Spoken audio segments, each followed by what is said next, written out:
Hello students, welcome back to your channel the students corner. तो बच्चों, हम लोगों ने फर्स्ट वीडियो में बेसिक्स देखा, सेकंड लेक्चर में हम लोगों ने एक्सरसाइज 10.1 को क्लियर कर लिया था और होप आप लोगों को अच्छे से समझ आया होगा।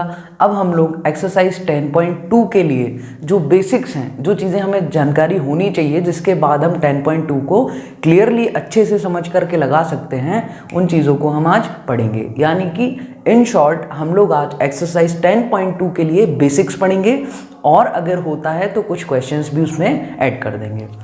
ठीक है, चलो स्टार्ट करते हैं। देखो, फर्स्ट टॉपिक जो हम अभी पढ़ने वाले हैं वो है triangle law of vector addition.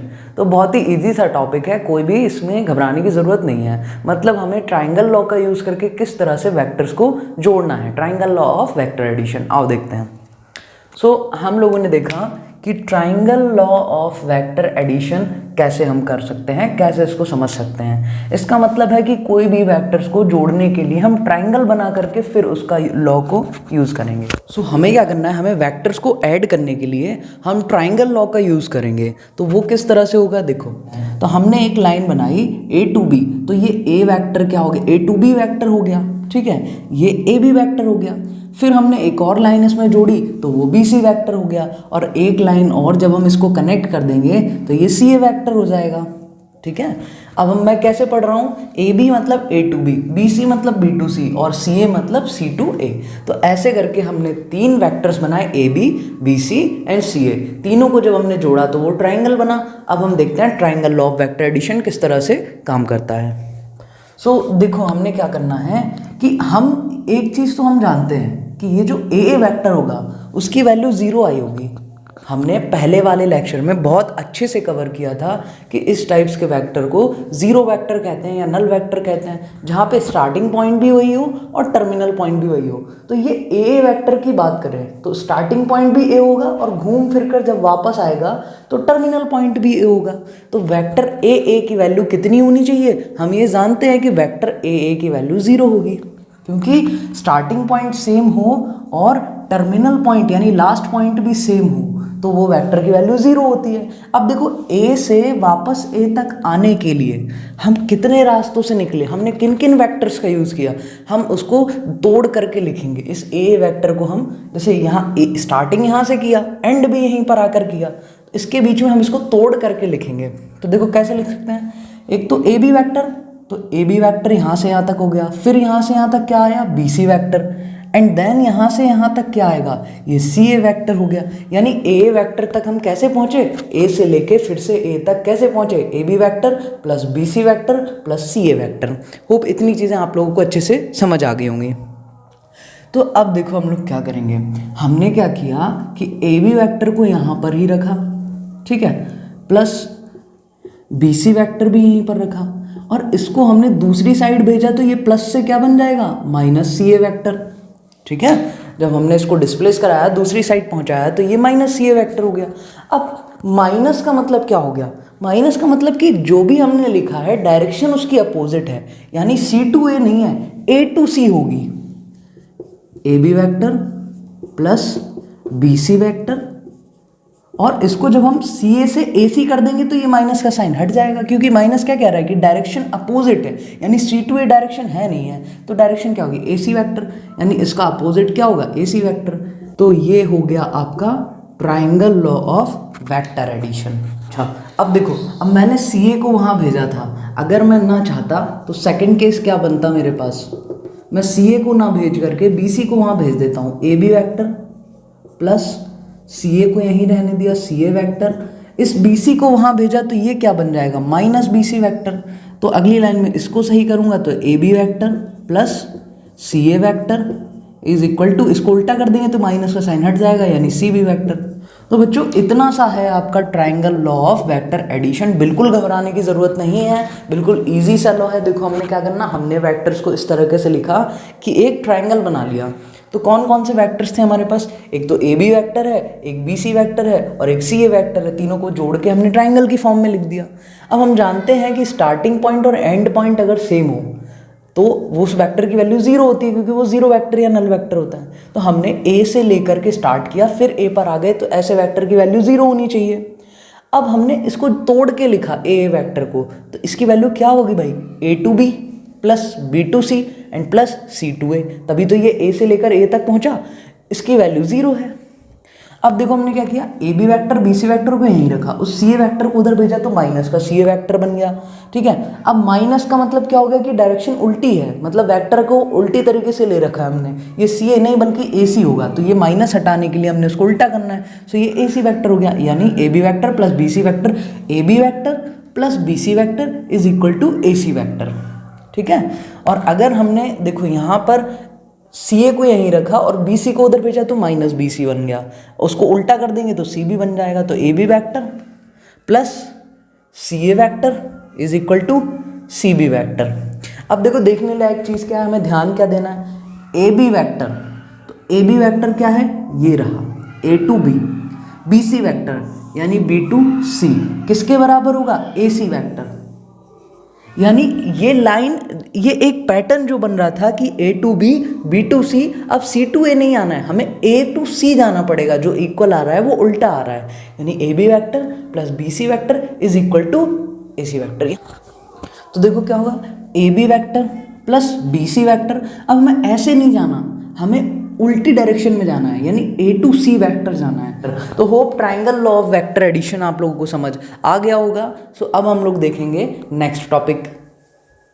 हाँ, तो अब हम सेकंड कॉन्सेप्ट में देखेंगे कि हम किसी भी वेक्टर का यूनिट वेक्टर कैसे निकाल सकते हैं, ठीक है। सो मान लो let there is a vector A vector, ठीक है, हमने मान लिया कि कोई ए वेक्टर है। अब इस ए वेक्टर का अगर हमें यूनिट वेक्टर निकालना है तो उसको हम इस तरीके से लिखते हैं, ए के ऊपर कैप लगा के। सो हम कैसे लिखेंगे उसको, ए के ऊपर कैप लगा के। सो हमें इसका अगर ए वेक्टर का यूनिट वेक्टर निकालना है तो ए कैप जो वेक्टर की वैल्यू ए कैप निकलेगा, इसको हम यूनिट वेक्टर बोलते हैं, ए के ऊपर कैप। सो ए का यूनिट वेक्टर जो होगा वो A vector upon mod of A vector. Mod आप समझते हैं, मैग्नीट्यूड। सो हम किसी भी वेक्टर का यूनिट वेक्टर कैसे निकाल सकते हैं, A cap is equal to A vector upon magnitude of A vector. अब देखो हम एग्जांपल्स के साथ अगर चीजें देखेंगे तो वो बहुत ज्यादा अच्छे तरीके से हमें समझ आ जाएंगी। तो आओ हम देखते हैं एक एग्जांपल के थ्रू। सो एग्जांपल में हमने देखा कि कोई एक वेक्टर, मान लो आर वेक्टर लिया हमने, उसकी value 2i 3j plus 4k के। अब हमें चाहिए इसका यूनिट वेक्टर, हमें निकालना है इस आर वेक्टर का यूनिट वेक्टर, ठीक है। सो आर वेक्टर का यूनिट वेक्टर निकालना है तो हमें क्या करना पड़ेगा, R cap is equal to R vector upon mod of R vector. तो इसके लिए हमें मोड ऑफ आर वेक्टर यानी मैग्नीट्यूड भी निकालना पड़ेगा आर वेक्टर का। तो अपन मैग्नीट्यूड, आर वेक्टर का मैग्नीट्यूड निकाल के रखते हैं हम लोग। आर वेक्टर का मैग्नीट्यूड क्या होगा, देखो अंडर रूट के अंदर इसके एक्स वाई जेड के जो डायरेक्शन रेशियोज हैं उनका स्क्वायर जोड़ दो, तो 2 का स्क्वायर, 3 का स्क्वायर, 4 का स्क्वायर, ये कितना आएगा 4 प्लस 9 प्लस 16 यानी √29 यूनिट।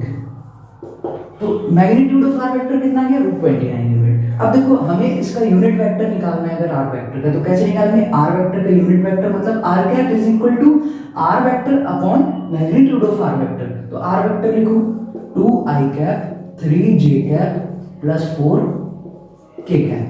नीचे मैग्नीट्यूड ऑफ आर वेक्टर, तो मैग्नीट्यूड ऑफ आर वेक्टर कितना आया 29। अब देखो ये आ गया, आंसर ही आ गया हमारा। इस √29 को हम तीनों को बांट देंगे। सो 2/√29 i cap, 3/√29 j cap, 4/√29 k cap. और ये हमारा निकल के आ गया आर वेक्टर का यूनिट वेक्टर। तो होप एग्जांपल के थ्रू चीजें आप जल्दी अच्छे से समझ पाएंगे। तो क्या हुआ, देखो हमें किसी भी वेक्टर का यूनिट वेक्टर निकालना है तो हम मान लेंगे कि उसका वेक्टर कैसे निकालेंगे, a cap is equal to a vector upon magnitude of a vector. हमने एग्जांपल लिया, कोई r वेक्टर लिया 2i cap 3j cap 4k cap. तो हमें इसका यूनिट वेक्टर निकालना है तो वो कैसे आएगा, r vector upon magnitude of r vector. तो यहाँ पर हमने मैग्नीट्यूड ऑफ r वेक्टर निकाला, कैसे, x y z जो डायरेक्शन रेशियोज है उनके स्क्वायर को रूट के अंदर जोड़ देते हैं। तो हमने 2 स्क्वायर 3 स्क्वायर 4 स्क्वायर को ऐड किया, कितना है √29 यूनिट। अब हमने r वेक्टर लिख दिया और नीचे मैग्नीट्यूड ऑफ r वेक्टर कितना है 29 यूनिट। अब इस 29 को तीनों को बांट देंगे, तो 2/√29 i कैप 3/√29 जे कैप 4/√29 के कैप। ये हमारा आर वेक्टर का यूनिट वेक्टर निकल के आ गया। बहुत ही इजी है और एग्जांपल्स के साथ और भी ज्यादा इजी लगेगा आपको, तो आप लोग इसको नोट कर लीजिए।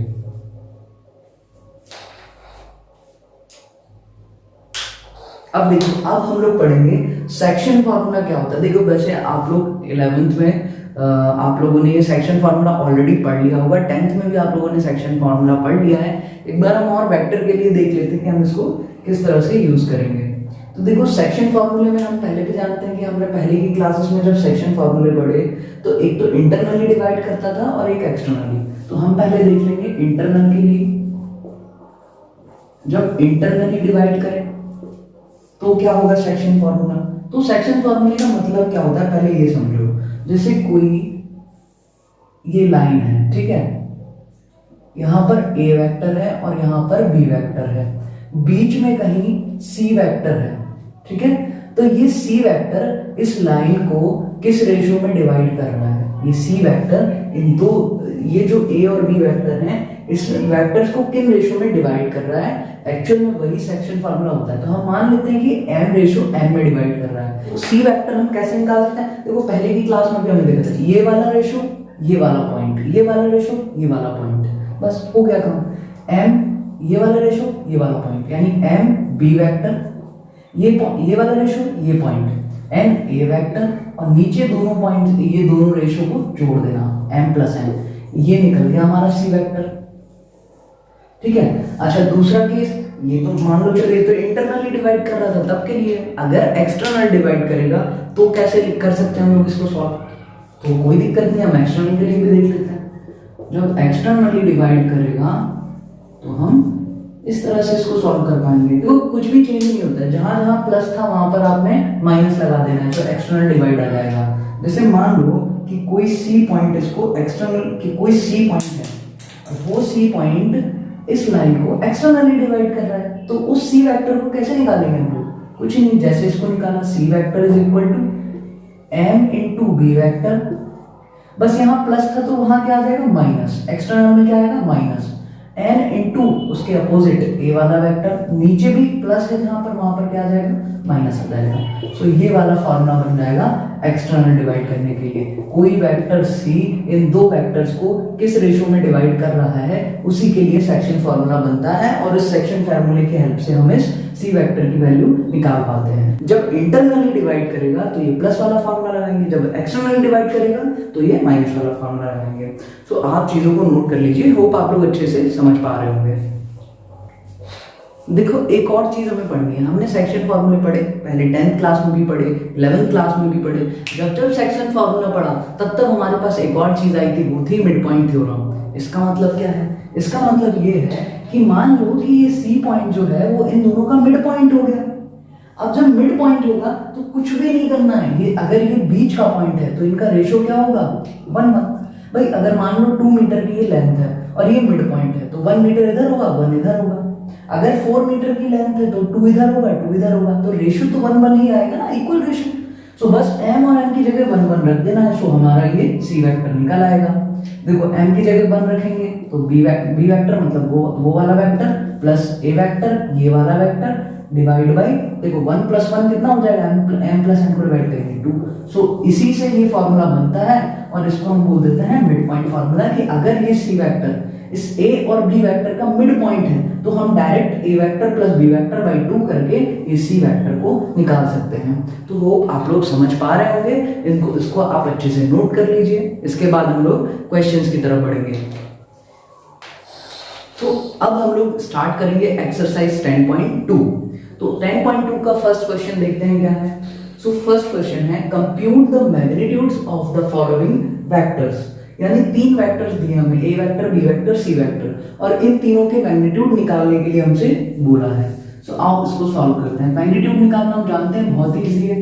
देखो इस ए वेक्टर का मैग्नीट्यूड निकालना है अगर हमें, तो कैसे निकाल सकते हैं भाई, ए की फॉर्मूला है √x² + y² + z², और x y z क्या है यहाँ पर इनके डायरेक्शन रेशियोज। तो ए वेक्टर के लिए डायरेक्शन रेशियो देखो, आई के आगे कुछ नहीं है तो क्या होगा 1, जे के आगे कुछ नहीं है तो क्या होगा 1, के आगे कुछ नहीं है तो क्या होगा 1, यानी इनके डायरेक्शन रेशियोज क्या है 1। सो ए वेक्टर का अगर हमें मैग्नीट्यूड निकालना है तो इनके डायरेक्शन रेशियोज को रूट के अंदर स्क्वायर करके जोड़ दो। तो डायरेक्शन रेशियो क्या है 1 का स्क्वायर 1 का स्क्वायर 1 का square. So magnitude of A vector is equal to ये 1 plus 1 plus 1। So magnitude of A vector कितना आ गया √3। तो ये तो हमारे पास पहले वाले का मैग्नीट्यूड आ गया, ठीक है। अब हम लोग देखते हैं सेकंड वाले का। तो सेकंड वेक्टर क्या है देखो, B vector is equal to 2i cap minus 7j cap minus 3k cap. अब हमें इसका अगर मैग्नीट्यूड निकालना है तो मैग्नीट्यूड ऑफ बी वेक्टर कैसे निकालेंगे, रूट के अंदर इनके डायरेक्शन रेशियो को स्क्वायर करके जोड़ दीजिए। तो भाई रूट इनका डायरेक्शन रेशियो क्या है देखो 2 माइनस 7 माइनस 3। तो हमें क्या करना है 2 का स्क्वायर कर दिया प्लस, अब ये -7 है ना तो इस -7 का स्क्वायर, -3 है तो -3 का स्क्वायर, इनको जोड़ दिया।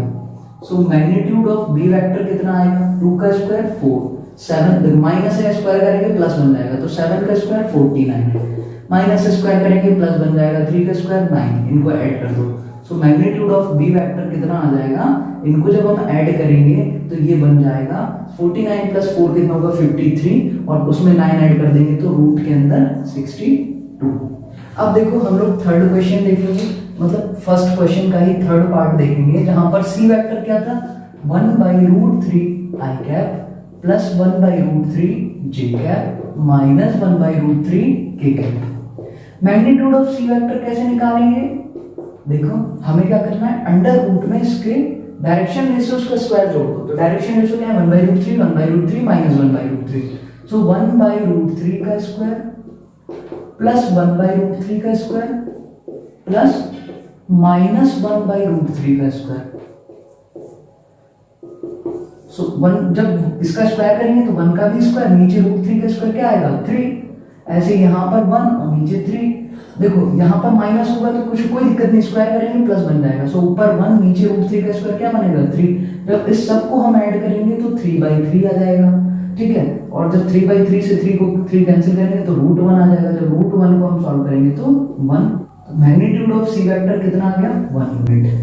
होप आप लोगों को तीनों क्वेश्चन बहुत अच्छे से समझ आ गए होंगे। मैग्नीट्यूड कैसे निकालते हैं आप लोग समझ सकते हो, तो वीडियो को पॉज कीजिए और क्वेश्चंस के सॉल्यूशन को नोट कर लीजिए। आप लोग खुद से भी इस क्वेश्चन को कर सकते हैं। सो अब देखते हैं हम लोग सेकंड क्वेश्चन क्या है। तो सेकंड क्वेश्चन हमारे पास write 2 different vectors with same magnitude. हमें 2 अलग अलग वेक्टर्स लिखने हैं लेकिन उन वेक्टर्स के मैग्नीट्यूड सेम होना चाहिए। कोई दिक्कत नहीं है, अपने मन से कोई भी एक वेक्टर मान लो। Let A vector is equal to कुछ भी छोटा सा वेक्टर मान लो या बड़ा सा, जो भी आपकी इच्छा हो। मैंने मान लिया एक vector 5i cap plus 6j cap और प्लस 1k कैप। मैंने ए वेक्टर मान लिया, ठीक है। अब इसका मैग्नीट्यूड हम निकाल के रख लेते हैं। सो मैग्नीट्यूड ऑफ ए वेक्टर कितना आएगा 5 का स्क्वायर 25, 6 का स्क्वायर 36, 1 का square 1। So magnitude of A vector कितना आएगा 25 और 26, इनको हम ऐड कर देंगे तो 25 और 1 26, 36 में 6 को ऐड करेंगे तो 42, 52, 62। सो ये बन जाएगा √62। अब हमने क्या बोला था 2 डिफरेंट वेक्टर्स, मतलब 2 अलग अलग वेक्टर्स होने चाहिए लेकिन उन वेक्टर्स का मैग्नीट्यूड जो है वो सेम होना चाहिए। तो एक वेक्टर हमने ये मान लिया एंड हम मान लेते हैं कि दूसरा वेक्टर जो है, देखो मैग्नीट्यूड सेम रखना है, इसका मतलब डायरेक्शन रेशियो यही होना चाहिए। बस हम क्या करेंगे डायरेक्शन रेशियो जो आई के साथ है उसको जे के साथ, जे का के साथ ऐसे लिख देंगे। जैसे ही हम इसको ऐसे करेंगे तो ये वेक्टर्स अलग वेक्टर बन जाएंगे लेकिन मैग्नीट्यूड इनका सेम रहेगा। या हम ऐसे भी कर सकते हैं कि हमने इसका माइनस मान के चलो, ठीक है, -5i cap minus 6j cap minus 1k cap. देखो भाई दोनों अलग वेक्टर्स हैं, ये पॉजिटिव है ये माइनस, ये नेगेटिव है, दोनों अलग अलग वेक्टर्स हैं। देखो इसका मैग्नीट्यूड निकालते हैं। तो -5 का स्क्वायर करेंगे प्लस -6 का स्क्वायर करेंगे प्लस -1 का स्क्वायर करेंगे। -5 का स्क्वायर करेंगे तो प्लस का 25 बनेगा, ये भी प्लस का 36 और ये भी प्लस का 1, तो सेम का सेम आ गया यानी √62। तो हमसे क्या बोला था, दो ऐसे वेक्टर्स बताइए जो अलग अलग हो, डिफरेंट वेक्टर्स हो लेकिन मैग्नीट्यूड सेम हो। तो हमने वेक्टर बता दिया, एक 5i cap 6j cap 1k cap, दूसरा -5i cap -6j cap -1k cap. दोनों अलग अलग वेक्टर हैं, डिफरेंट वेक्टर्स हैं और दोनों का मैग्नीट्यूड सेम है। सो क्या यहाँ पर क्वेश्चन नंबर 2 हम सॉल्व कर चुके हैं। सो अब होप आप लोगों को समझ आ रहा होगा, चीजें इंटरेस्टिंग लग रही होंगी। अब हम बढ़ेंगे क्वेश्चन नंबर 3 की ओर। हाँ, तो अब हम लोग देखेंगे क्वेश्चन नंबर 3। सो देखते हैं क्वेश्चन नंबर 3 क्या बोल रहा है, write two different vectors having same direction. हमें कोई दो अलग अलग वेक्टर्स लेने हैं लेकिन उनकी डायरेक्शन सेम होना चाहिए। तो इसके लिए सबसे आसान तरीका है, आप कोई भी एक वेक्टर मान लो। जैसे हमने मान लिया कि कोई एक वेक्टर a है जिसकी value i cap plus j cap plus k cap है। अब आप क्या करो, इसमें किसी भी नंबर का मल्टीप्लाई कर दो और उसको लिख दो, तो वो एक अलग वेक्टर आएगा, उसका मैग्नीट्यूड अलग आएगा लेकिन डायरेक्शन सेम आएगी। ठीक है, क्योंकि जब आप उसको कॉमन निकाल लोगे तो फिर से यही वाला वेक्टर बन जाएगा। तो हमने इसमें मैंने 2 से मल्टीप्लाई किया, आप इसमें 3 से भी मल्टीप्लाई कर सकते हो, 4 से भी मल्टीप्लाई कर सकते हो, आप जिससे आपकी इच्छा हो उससे मल्टीप्लाई कर सकते हो। मैंने 2 से कर दिया, 2i cap 2j cap plus 2k cap. ठीक है, एक और तरीके से इस क्वेश्चन को हम देख लेते हैं कि और दूसरे तरीके से कैसे कर सकते हैं। आप कुछ भी मान सकते हो, जैसे मान लिया let a vector is equal to, हमने मान लिया कि 2i cap 3j cap 4k cap से हमने मान लिया कि a वेक्टर क्या है, 2i cap plus j cap plus k cap. अब इसमें आप देखो एक वेक्टर कुछ भी मान लेना, हमने ये मान लिया, आप इनफाइनाइटली कोई भी वेक्टर मान सकते हो।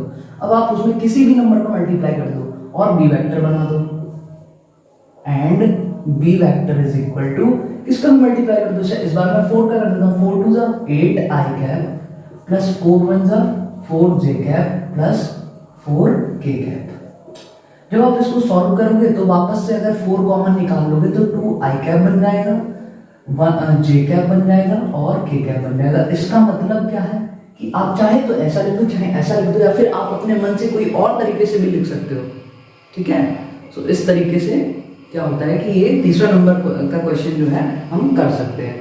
सो होप आप लोगों को समझ आ गया होगा। हम लोग देखेंगे question number 4। So question number 4 में क्या है कि find the values of x and y so that the vector 2i cap plus 3j cap and xi cap yj cap are equal. मतलब हमें x और y की वैल्यूज निकालनी है जबकि ये दोनों वेक्टर ये और ये दोनों इक्वल हैं। तो देखते हैं हम कैसे सॉल्व कर सकते हैं। भाई ये वाला वेक्टर और ये वाला वेक्टर दोनों इक्वल है, हम जानते हैं। अगर इक्वल है तो इनको कंपेयर करा दूं, इनके आई कैप की डायरेक्शन में जो इसका रेशियो है वो इसके बराबर आना चाहिए और जे कैप की डायरेक्शन में जो रेशियो है वो इसके बराबर आना चाहिए। सो यहाँ से हमने देखा आई कैप के साथ x है और यहाँ पर आई कैप के साथ 2 है, सो x की वैल्यू 2 हो गई। यहाँ पर जे कैप के साथ y है और यहाँ पर 3 है, सो y की वैल्यू 3 हो गई। बहुत ही इजी टाइप से क्वेश्चन था, हमें कंपेयर करके x और y की वैल्यू निकालनी थी। सो होप आप लोगों को समझ आ गया होगा, इसको आप नोट कर लीजिए। हम इसके बाद देखेंगे हम लोग क्वेश्चन नंबर 5। अब हम लोग देखेंगे क्वेश्चन नंबर 5। तो क्वेश्चन नंबर 5 में क्या है, find the scalar and the vector components of the vector with initial point e 21 and terminal point 57। यानी हमें सबसे पहले तो क्या करना है, देखो हमें एक वेक्टर बनाना है, ठीक है, जिसका स्टार्टिंग पॉइंट कितना है यानी इनिशियल पॉइंट 21 है एंड टर्मिनल पॉइंट कितना है -5 और 7। सो ऐसा वेक्टर हम बनाएंगे। उसके बाद हमें उसका स्केलर फॉर्म भी लिखना है और वेक्टर बनाएंगे तो वेक्टर फॉर्म तो मिल ही जाएगा। सो देखो हमने माना, देखो ये जो इनिशियल पॉइंट था उसको हमने मान लिया let A vector is equal to 2i cap plus 1j cap, ठीक है। एंड ये जो एंड पॉइंट था उसको हमने बी वेक्टर मान लिया। सो बी वेक्टर क्या बनेगा, -5i cap plus 7j cap. अब देखो अगर थर्ड वाला डायरेक्शन भी होता तो फिर हम k कैप भी लेते, लेकिन 2 ही हैं तो i कैप j कैप है, यहाँ पर भी 2 हैं तो i कैप j कैप है, यानी k कैप नहीं है। सो ये 2 पॉइंट्स मिल गए हमें, इनिशियल पॉइंट और टर्मिनल पॉइंट। तो इनसे बनने वाला वेक्टर क्या बनेगा, ए बी वेक्टर। जिसका इनिशियल पॉइंट ए है और फाइनल पॉइंट, टर्मिनल पॉइंट कितना है, बी है। सो मैंने ये पहले भी बताया था, अगर हमें ए बी वैक्टर निकालना है तो हम कैसे निकालेंगे, इस टर्मिनल वैक्टर यानी बी वैक्टर में से इनिशियल वैक्टर यानी ए वैक्टर को माइनस कर देंगे। सो यहाँ पर माइनस कर दो। बी वैक्टर कितना है, -5i प्लस 7j। इस पूरे में से हमें माइनस करना है एक ए वैक्टर को, तो ए वैक्टर कितना है, 2i प्लस j। सो यहाँ से हम बता देंगे भाई -5i प्लस 7j -2i और माइनस प्लस माइनस j। इसको सॉल्व करेंगे, -5 -2 कितना हो जाएगा, -7i और प्लस 7 में से एक माइनस का चला जाएगा तो प्लस का 6j। इसी का अब हमें देखो, ये तो वेक्टर फॉर्म हो गया, ए बी वैक्टर निकाल लिया हमने। सो पहला आंसर वेक्टर फॉर्म मिल गया। इसी को स्केलर फॉर्म में कैसे लिखेंगे, स्केलर फॉर्म में जैसे ये पॉइंट्स लिखे हुए थे भाई, इसको हमने वेक्टर बनाया, इन पॉइंट्स को इससे वेक्टर बनाया। अब अगर हमारे पास ये वेक्टर है तो स्केलर फॉर्म में पॉइंट क्या होंगे, -7 और 6, -7 6, ये स्केलर रिप्रेजेंटेशन हो गया। सो आई होप कि आप लोगों को क्वेश्चन नंबर 5 समझ आ गए होंगे। अब हम लोग देखेंगे क्वेश्चन नंबर 6। क्वेश्चन नंबर 6 है, find the sum of the vectors. हमें क्या करना है, वेक्टर्स का सम निकालना है। किसका, ए vector, B vector, C vector, यानी तीनों वेक्टर्स का हमें सम निकालना है। तो ठीक है, निकाल लेंगे, कोई बड़ी बात नहीं है।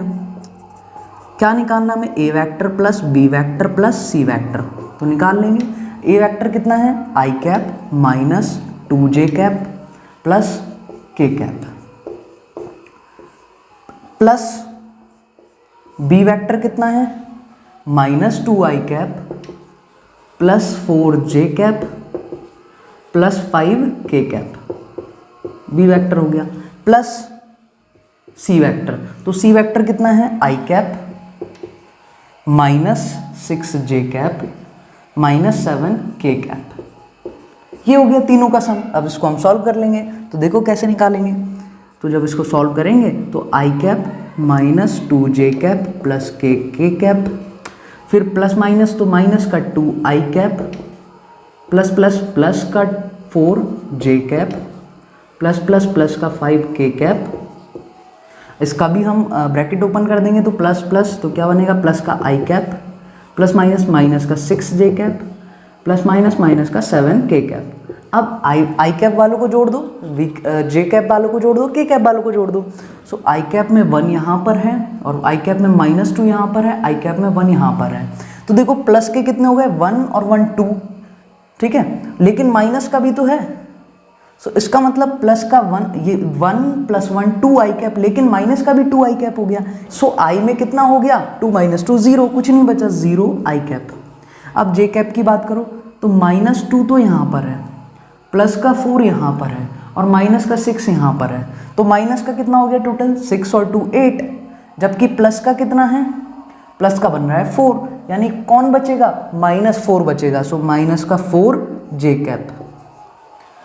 अब के कैप में देखो प्लस का 1 इधर है, 5 इधर है, तो कितने हो गए 6, लेकिन -7 इधर है, तो प्लस का 6 और माइनस का 7 कौन ज़्यादा है, -7। सो कितना बचेगा, माइनस का 1, यानी के कैप। और ये सम निकल के आ गया। तो होप आप लोगों को समझ आ गया होगा। इसको हम चाहें तो 0 को लिखने की ज़रूरत नहीं होती, इसीलिए -4j माइनस के कैप इस तरह से भी लिख सकते हैं। माइनस कॉमन ले लो तो ये 4j प्लस के कैप बन जाएगा।